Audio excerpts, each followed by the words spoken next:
كل سنة وحضراتكم طيبين، وكل سنة وشباب الثورة المصرية وبنات الثورة المصرية بخير وبعافية. النهارده 10 رمضان، لازم نوجه التحية لكل أبطالنا وشهدائنا اللي ماتوا على أرض سيناء في مواجهة العدو الصهيوني ودفاعا عن أرضنا. الإفطار بتاع شيكا هو إفطار رمزي. إذا كنا بنتكلم عن شيكا فإحنا نقصد كل الشهداء من أول خالد سعيد لحد آخر شهيد بيقع على أرضنا دفاعا عن الحرية والكرامة، لحد شهدائنا اللي في المقطم اللي عملوا معركة من أشرف المعارك وقالوا عليهم البلطجية برضه. شبابنا مش بلطجية، شبابنا بيدافعوا عن الحق وبيدافعوا عن الحرية.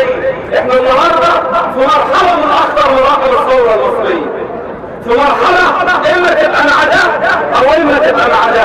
لا، احنا مع الثورة المصرية ومع استكمال الثورة المصرية، ولن تكون إلا دولة مدنية لا دينية ولا عسكرية. هو ده التحدي اللي قدامنا.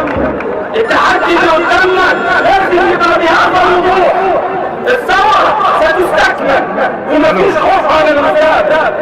الوزارة اللي بيشكلوها النهارده واللي هي يملك لبن الامر الهندي وحاطين فيها بعض الاسماء اللي احنا احترامها وبنقدرها، الثورة فيها محمد ابراهيم قاتل الشهداء.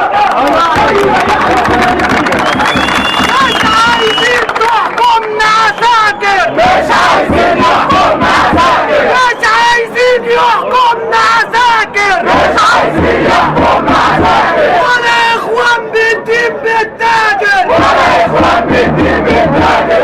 انت الخالد وانت الجابر، انت الخالد وانت الجابر. املى الارض تلبوا عساكر، املى الارض تلبوا عساكر. مهما تذبح هي بتطرح، مهما تذبح هي بتطرح. بدل السائر مليون سائر، بدل السائر مليون سائر. الوزارة اللي بيقولوا عليها وزارة الثورة، أول خطوات بيقولوا هو سحب الدعم ودعم المستثمرين مرة أخرى والتصالح مع المستثمرين مرة أخرى، وما شفناش أي خطوات واحد عن العدالة الاجتماعية بشكل حقيقي بيطلع من أي وزير.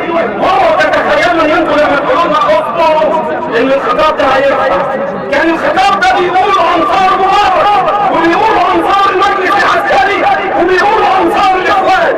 العدالة الاجتماعية الآن ورفع الظلم عن الفئات الفقيرة الآن خطة للقضاء على البطالة وحتى أدنى وحتى أقصى للوجود بشكل حقيقي.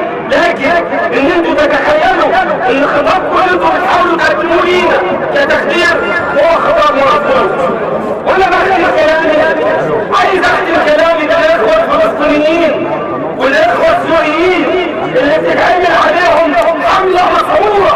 يجب أن نرفض أن يخضع السوريين أو الفلسطينيين بطولة صراع الهجوم في مصر. القضية الفلسطينية فيها ممكنة جميعا، وأهلا ومرحبا بكل الإخوة السوريين في هذا الوطن. وثورتنا بإذن الله مستمرة ولن تقف أبدا. كل اللي واقف قدامها كثرته، وكل اللي حاول يفتحها فرحته، وكل اللي حاول يتحلل عليها قالت تعالى ارجع على جنب.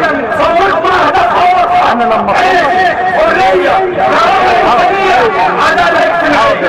الثورة مستمرة.